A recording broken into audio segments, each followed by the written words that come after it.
Hello, my name is Melissa Larcon. I am an international relations student, and in today's assignment, I'm going to be talking about the different actors in international relations.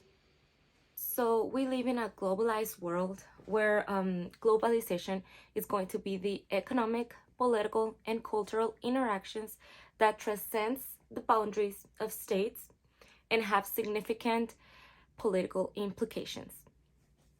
So there's going to be four different actors in international relations. We have the first one that is state, then the international organizations, the non-governmental organizations, and the individuals. For the first one, we have the states. The state is viewed as the most important of basic organizations and is a geographical entity that is governed by a central authority. A state always takes initiative to defend the security of the population and to ensure the welfare of its citizens. And for me, the state is going to be the main actor of the international relations. Then we have the international organizations, that this can be an institution that is composed by different states, like United Nations or the European Union. The international organizations have a key role that is to dictate the norms, the rules, or the values that they still have to follow.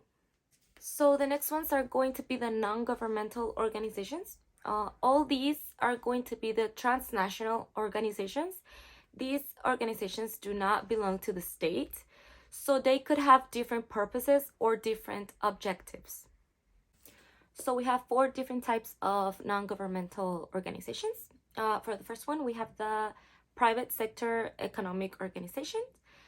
These are composed by multinational business corporations and banks, and they're looking for their own economic well-being and not the well-being over the state. Then we have the international organizations. These are going to be the entities that operate beyond national boundaries with at least the support of one nation. And this is with the purpose of increase the global awareness on problems like pollution, climate change, or deforestation. So the next one is going to be the humanitarian non-governmental organizations, and they provide help to states that need them, and they make these organizations like Red Cross, etc. Then we have the non-state armed groups like terrorist or criminal organizations. These groups are spread all over the world in more than one state, and they will always look for their own benefit and their own well-being, and they are always against the state. So for the last one, we have the individuals. All these organizations that we have seen are confirmed by individuals. All these organizations would not exist if there were no individuals. The humans are going to be us, humans. People in these organizations are going to work for the well-being of us, the humans. And the last topic of this lecture is going to be like the key concept of international relations.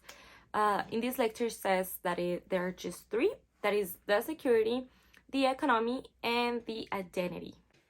And this is how all the organizations are going to be organized. For the first one, we have security.